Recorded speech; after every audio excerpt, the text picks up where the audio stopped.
Hey everybody, Retro Gaming Guy here. Today in this video, we're going to take a look at this retro game console that I just found off of Amazon. So this retro game console actually advertises over 45,700 retro video games, plug and play, ready to go.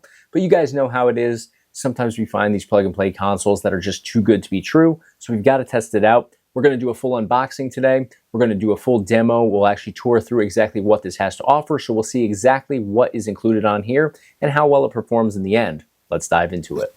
All right, guys, here is the console. This is the box that it'll come in. So let's go ahead and start opening this up, see what we've got waiting for us inside.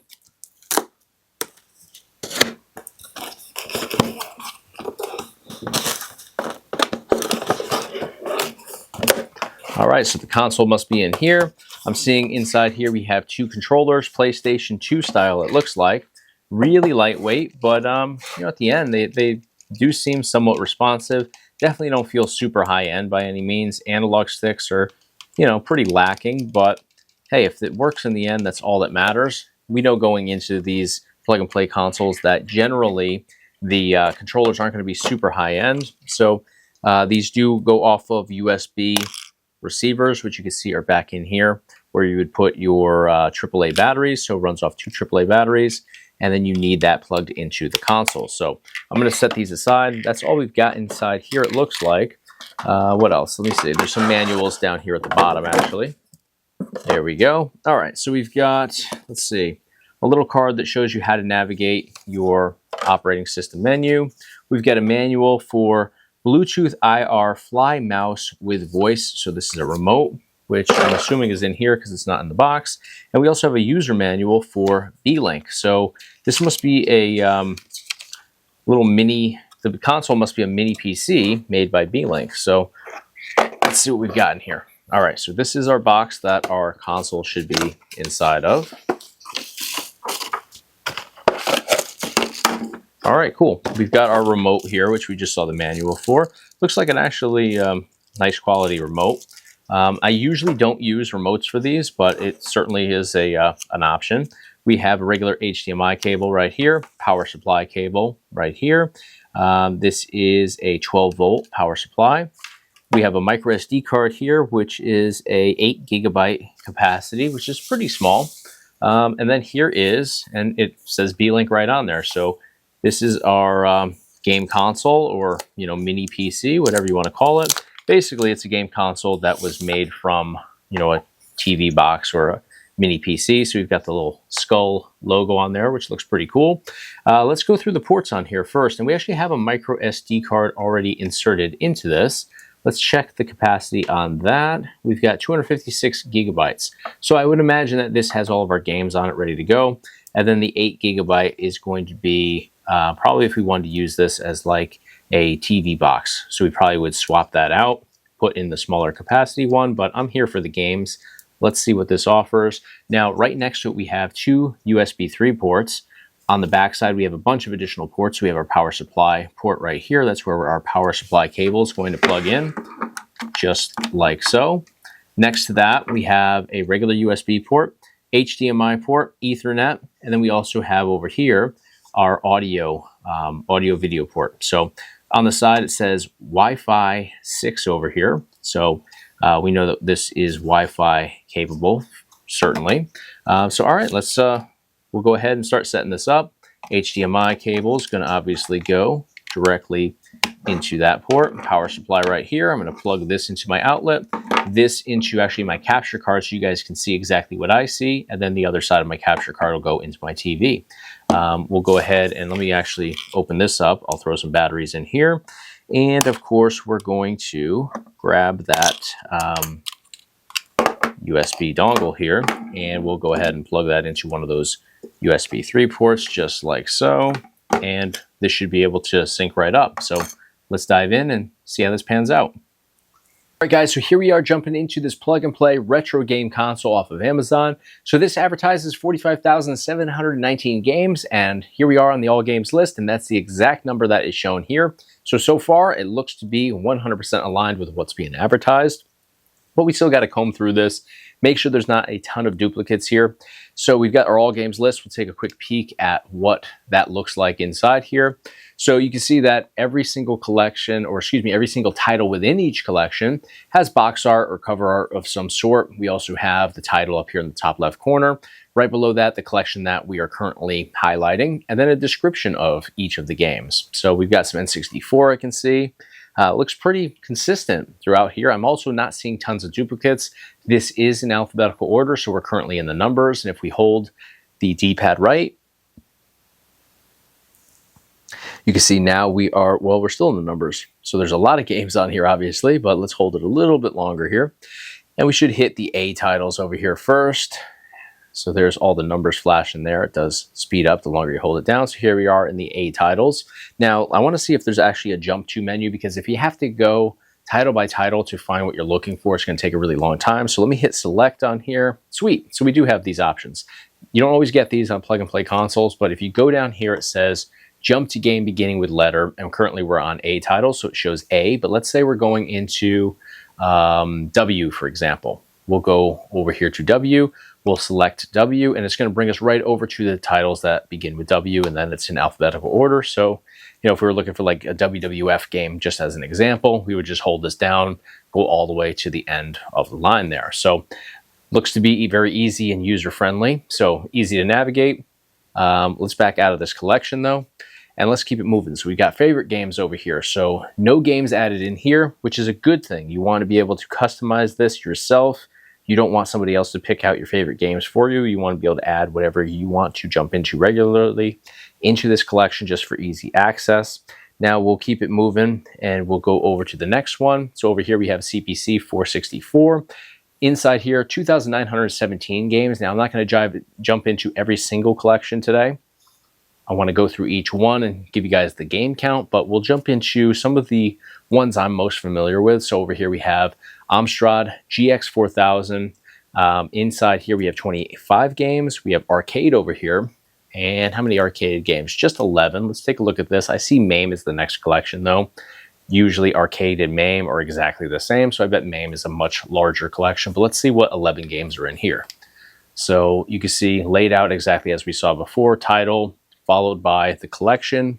Right below that we have the description of the title that we're currently highlighting, and then across the bottom we'll just hit D-pad right to, or left, well, you know, once you get going to navigate through these. So we have a bunch of Street Fighter games.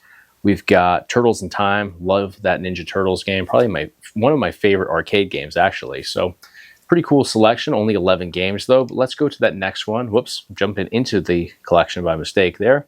I guess we're going to find out how we exit games in here. So as this loads up, we can actually, let's see, how do we get out of this? Let's see. This is April Armiel reporting. Let it show!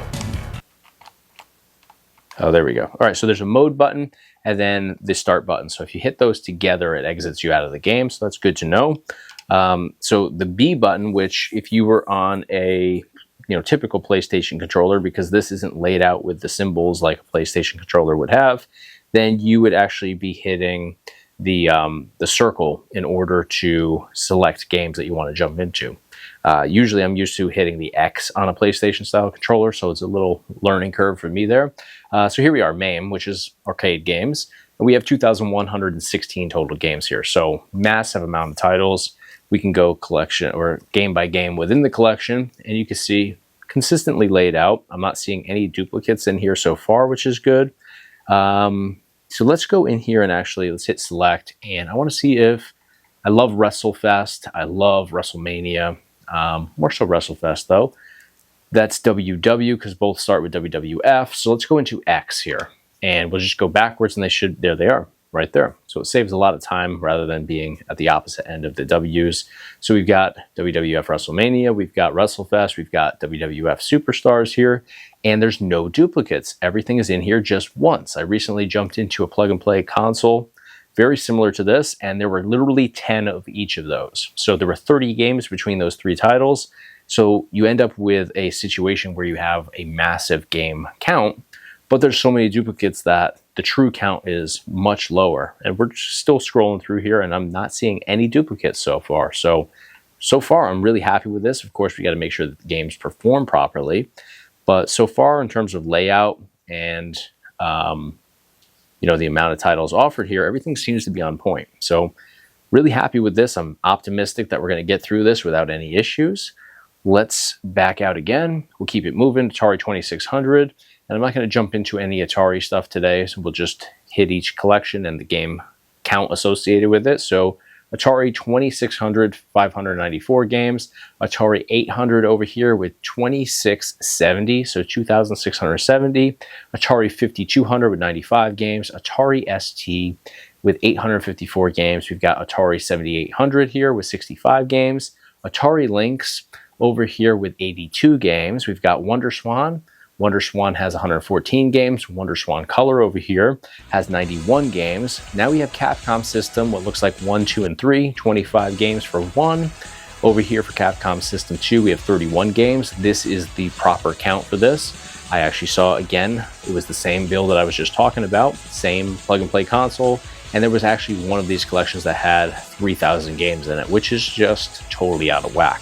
And it turned out that they had Neo Geo games in here. They had some Nintendo titles. It was just an absolute mess. So I love that this is done the right way so far. Capcom System 3, we have 5 games in here.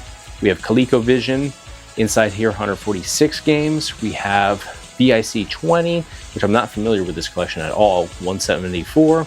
We've got Commodore 64, probably a large collection, 6,550. We've got Amiga over here with 2,621 games. We have Video Pack Computer G7000. Not familiar with this. Oh, it's Odyssey 2. Okay, gotcha. Let's see, 28 games here. Here's Odyssey 2. Yeah, I'm not sure the difference on these. This is just before my time, honestly. So I'm not familiar with these. 113 games over here for Odyssey 2. We've got Intellivision here. 149 games. MSX, this has 540 games. MSX2 over here has 518 games. Vectrex over here with 46 games. We've got MSU1 Media Enhancement. We have 13 games here. PC Engine with 296 games. We've got PC Engine CD-ROM system, 2 games. We've got PC Engine or Super Graphics, 5 games. TurboGrafx 16, we've got 98 games. TurboGrafx CD, we've got 56 games. We've got PCFX over here with 50 games. Game & Watch, how many Game & Watch games? 59 games. Family Computer over here, 1,697 games for Family Computer. And then we also have NES over here, obviously a massive favorite, 1,878 games. Let's jump in here and take a peek at NES and what that looks like. So we have some cover art or box art here. Everything looks consistent.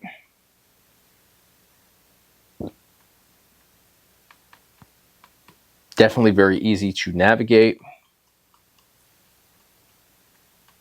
All right, pretty good so far.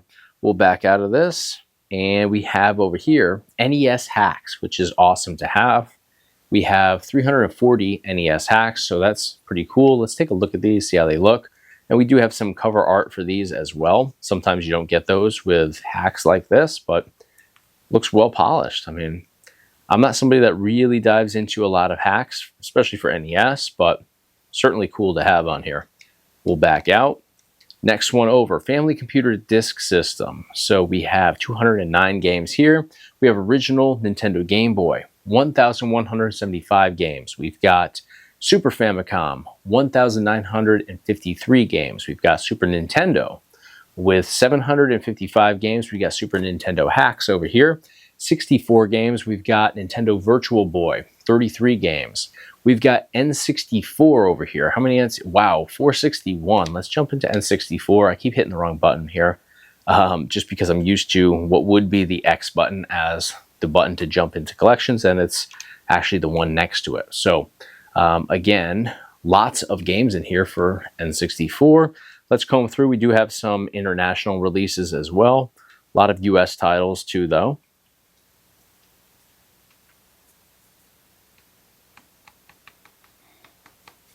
And let's see, do we have...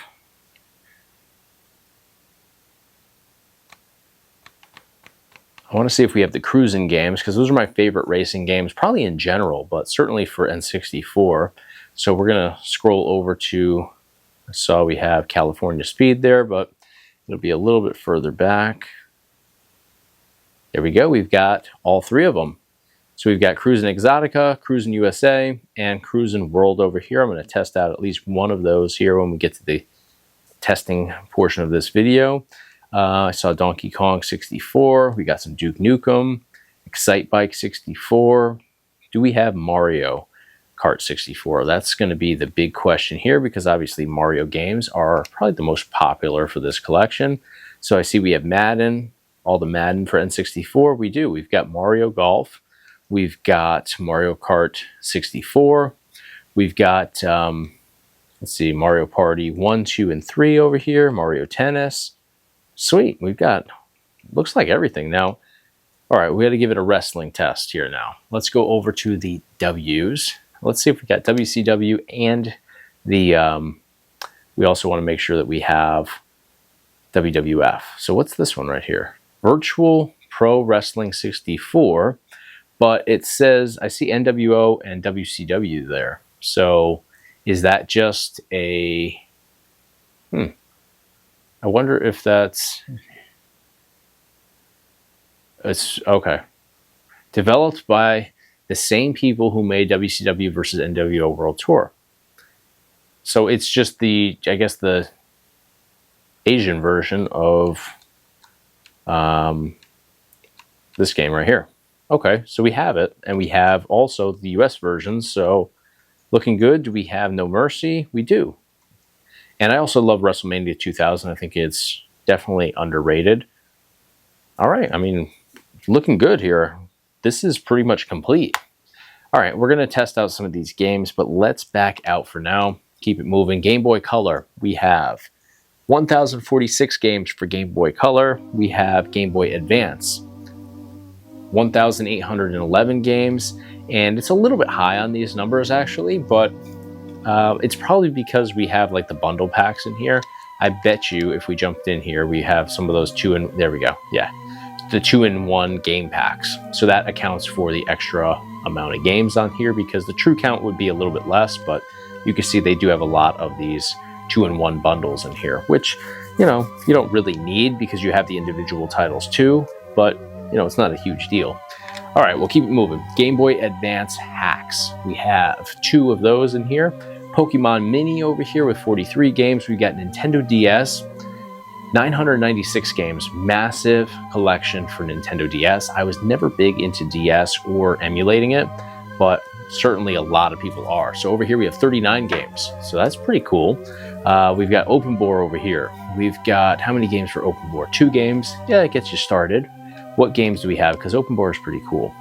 Double Dragon 4 and Marvel vs. Capcom. So these are like custom made side-to-side beat-em-up style games. But you could definitely improve upon this collection, add a lot more. There's some really cool titles out there for this. Let's back out though, keep it moving. Atomic Wave. How many Atomic Wave games? 26. SG-1000 for Sega, 99. We've got Master System over here from Sega, 442. We've got Mega Drive with 381. We've got Genesis over here with 920. We've got Genesis hacks over here, 115, a lot of hacks. Sega Game Gear over here with 406 games. Game Gear hacks as well, 25 games. Mega Drive, we've got 1,206. We've got Sega 32X over here with 37. We've got Sega Mega CD, 2 games.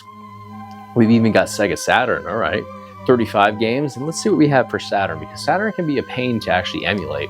So I want to see how that performs on here. Let's see what games we have. So just going to comb through here real quickly.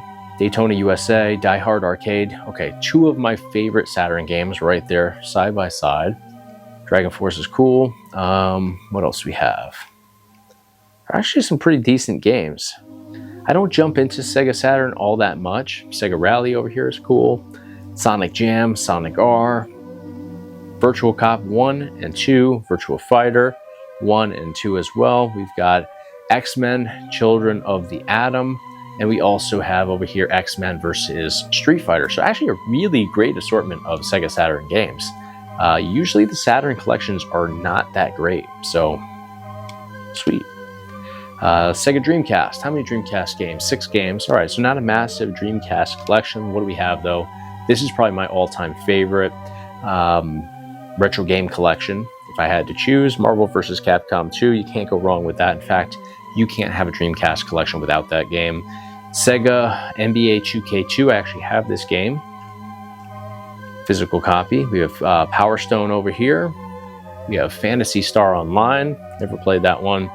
We have Rez. We have Sonic 2 Adventure. All right, so strange that you have Sonic 2 without Sonic 1 Adventure, but hey, not a big deal. At least there's some pretty sweet games in this collection, even though it is much smaller than it probably should be, if I'm being totally honest. Sega Naomi over here with 54 games. So there's more Naomi than there is Dreamcast, which is strange. But let's see what we have in here. So we have, 54 games. We should have pretty much everything. We've got Crazy Taxi, Death Crimson, OX, Dead or Alive 2. All right, we got some pretty good stuff here. Giant Graham 2000 is a pretty sweet game, as is this one. Giga Wing 2. We've got some, what else we have here? Marvel vs. Capcom 2 over here as well. All right, pretty good stuff. Power Stone 1 and 2 in here. So at least, even though Dreamcast is pretty sparse, this collection right here is, definitely loaded. House of the Dead 2, Virtua NBA, Virtua Strikers, Virtua Tennis, Wave Runner, WWF Royal Rumble, love that game. Zombie Revenge is a cool one too. All right, so pretty sweet collection here. Let's back out. Sharp 68000, we've got 847 games. We've got Sinclair ZX81, 70 games. We've got Sinclair ZX Spectrum over here with 6,161 games. That's pretty extensive. SNK Neo Geo CD, 3 games. Regular Neo Geo over here with 151 games. So your Metal Slug games will be in here. Neo Geo Pocket, 82 games. Neo Geo Pocket Color over here with 89 games. We've got original PlayStation. Inside here we have 529 games. We'll take a quick little peek at this. Consistent the way that they laid this out, as we've seen everywhere so far. No obvious duplicates. Really have to, give them some praise here for not having a ton of duplicates here. I can't say that there's none, but I really can't say I've also come across any so far. Not going to say that there aren't any hiding anywhere, but pretty sweet selection. Saw some Crash games here.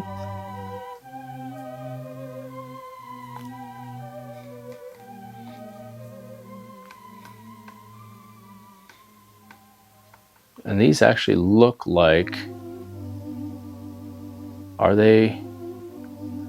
It might be like one of those multi-disc ones. Not sure about that, so I don't want to say that they're duplicates. Sometimes you get, multi-disc games and they come across in emulation collections as duplicates, but they aren't truly duplicated. All right, pretty extensive here, and we're seeing a lot of foreign releases, but we're also seeing a lot of US releases, so that's probably why we have the higher number here, because I was pretty surprised to see that there were that many games. But Hydro Thunder, one of my favorites from the arcade. The port to PS1 was actually pretty good as well. All right, so we'll back out of this one and keep it moving here. We got PSP with 15 games. Now let's see, are they true PSP games? Well, this one is. So there are some PSP Minis games. Actually, no, they're mostly legit, full-on PSP games. So we got some Metal Slug in here. We got some Myst, NBA 2K11. Actually, one of the more, well, I guess that's not modern. I was going to say this is probably the first modern NBA 2K game that I played. But I guess, 2011 is not modern anymore. But this is one of the first later releases, going back, probably the first time I played it from like 2K2 in all honesty. So pretty cool to see that in here. And this is actually a pretty sweet game too. I've played this and emulated this game quite a bit. Ridge Racer for PSP. We'll jump into probably one of those, probably Ridge Racer, because it's a great game to test out the performance of the collection with. It isn't the easiest to emulate by any means. All right, so pretty cool. We'll back out. And we have, all right, sweet. So we have PSP Minis here, a separate collection. That's always good to see because a lot of times you'll come across a collection in a plug and play sort of scenario like this, and it'll say like 250 PSP games, and then you open it up and it's all PSP Minis. So I like the fact that they have separated that. So we have a separate collection for just PSP Minis versus regular PSP. So in here you can find like your Angry Birds and like Pool and, you know, different minis games like that, which are still pretty cool, but definitely good to have them separated from regular full-on PSP. All right, so we'll back out of this. And we have Supervision over here, which is going to be our last collection with 66 games. So, I mean, really impressed by the layout here. Very user-friendly. Love that there's not, you know, really any duplicates in here. So now we got to test out a bunch of different games just to make sure that everything's going to perform properly here on this mini game console. So let's dive into a bunch of demos and see what the experience is like here.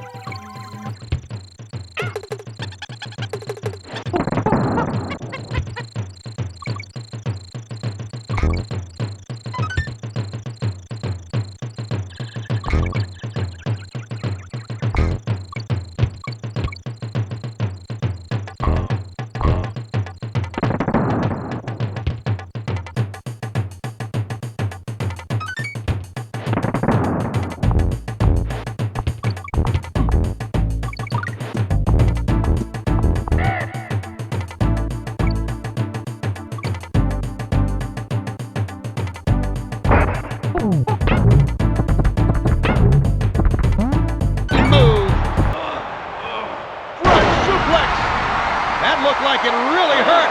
Oh, he's got good insurance.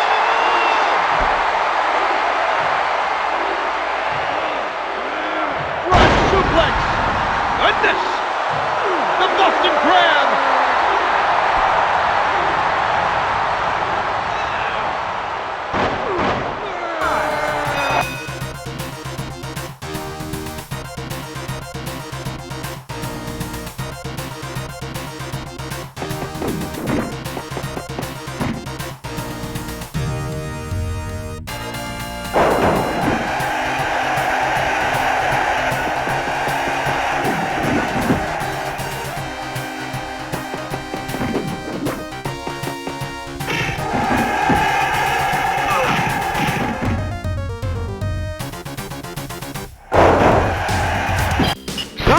Up by 3. Head fake. Shoots for 3. What a shot! 1 minute to go. To Kemp. Delivers the facial.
All right, guys, so we just jumped into this plug-and-play retro game console, and I was surprised that the performance was actually as good as it was here. Looking at the console here, it is very compact, very low profile, so being able to accommodate this on your desk or your mantle or wherever you want to set up a game console like this, it would be very easy to do that, very convenient. So I definitely like that. This offers a lot of great port options here. So we have 3 USB ports on here, 2 are USB 3, 1 regular USB. We have our audio jack on here to plug in speakers or headphones. We have Ethernet port on the back. We have micro SD card slot so we can add our operating system with all of our games on it, which came already inserted and ready to go on that 256 gigabyte micro SD card. So it is very much plug and play. The controllers that come with this, as I mentioned as we unboxed it, they're very entry level. And as I jumped into the games, I found out that they're really poor quality, which didn't really surprise me. It's typically what we get with plug and play setups like this. They're basically thrown in there to get you into games, but you definitely want to upgrade those. So let's talk about first the layout of everything internally once we boot everything up. I was very pleasantly surprised that there's not tons of duplicates, because that's the biggest issue with plug and play game setups like this. Usually you have a really attractive number, in this case over 45,000 retro video games, but we find out that there's duplicate after duplicate, and the true number is usually a fraction of what is advertised. That wasn't the case here. They're very upfront and honest about their true game count. It was exactly as advertised, and there's not tons of duplicates. It's very well put together, easy to navigate because everything's in alphabetical order. Everything is scraped in the same way, so all of the data is consistent, collection by collection. Layout doesn't differ collection by collection either. And we have that jump to menu, so we can actually jump into specific titles that start with a specific letter. So it saves us a ton of time when searching through a master game list or a really jam-packed collection, something like N64, where we had tons and tons of games. It would take us all day to scroll, game by game through there if we didn't have that jump to menu. So definitely like how user-friendly this is. Now let's talk about performance here. So we jumped into PSP. I tried to jump into just the most demanding stuff. So we jumped into PSP, N64, Classic Arcade, just to kind of mix it up a little bit. Also jumped into some Super Nintendo, Sega Naomi as well. So I tried to focus on the higher end stuff, and everything did perform very well. The only shortcomings I had were with Ridge Racer in PSP and Cruisin' World in N64, but the issues were not due to limitations on the console. They were limitations on the controller. The analog on here just absolutely sucks. So navigating is a challenge, especially when trying to drift in Ridge Racer. It was just a really awkward experience. And then steering in Cruisin' World, just very awkward as well, as just constantly overcorrecting because there's just no good feel to this. I mean, you're either making a hard left or a hard right with the analog stick, or you're not turning at all. It's just one extreme or the other. There's really no middle ground on there, and it's tough to get a feel for it because there really is no feel. You're either going all in or you're just going straight ahead. So that was unfortunate, but again, that can be solved by getting a brand new controller. So let's see what this is selling for currently, because prices do fluctuate. So I do want to see what this is currently selling for, because at the end of the day, it's going to boil down to whether it's worth it or not. So for the 256 gigabyte version, so this is the same console, but with the 256 gigabyte micro SD card ready to go inside of it, that's what I had here. It's selling for $279.99. I think that's a tall ask, honestly. Yes, the performance is good. Yes, the layout is pretty good on the actual console itself, but we don't have active cooling on here. It's very sealed up, so there's not great airflow. That being said, I didn't have overheating issues, but it could be, something that people run into if they're on this for a really extended period of time. I wasn't. I was on here for about 2 hours today testing everything out, but to the touch, it's warm, but it's definitely not hot. I could see it becoming an issue later on though, but at $279.99, I just think it's a lot of money for what you get here. I think at the end of the day, it comes down to convenience. Are you looking for everything that's offered here? Are you looking for, a well put together game collection, which you have on here, but you're paying a premium price for it? I mean, you can get something that's definitely more powerful than this plug and play console for considerably less than $279.99. Yes, you're going to have to get yourself a game drive as well, but you can get a game drive for, $50 in some cases, a really good game drive. And then they can go up to, you know, $150, $200 from there. But even still, you're probably going to be around the same price point if you went with, you know, a $150 mini PC and then you got a game drive, you know, for $50 or $100. You're going to be around that same price point, but probably with more performance capabilities than what we have here. So, you know, if the price came down a little bit more, I think it could be worth it here. If this was like $150, I would say, yeah, it's worth it. If it was $100, definitely worth it. But $279.99, it's a tall ask, especially considering the fact that, you know, we don't get great controllers, so we're going to have to upgrade those. So $279 is going to turn into, you know, probably $330, $340 if we want to get decent controllers in the mix. So yeah, I think it's just a tall ask, unfortunately. But let me know what you guys think in the comments of this video. Let me know if you think this is too much money or if you think this is a fair price for, you know, what we get in the end here. Let me know in the comments. If you enjoyed the content today, please give me a thumbs up. I'm going to provide a link to this product at the top of your screen as well as in the description so you can get some additional information on this. Check the price point, see where it's at currently. That's going to do it for today, though. Thank you guys so much for watching. If you enjoyed the video, please give me a thumbs up right here on the video. And of course, hit subscribe to stay in the loop for all future videos right here on the Retro Gaming Guy YouTube channel. Thanks for watching. I'll see you on the next video.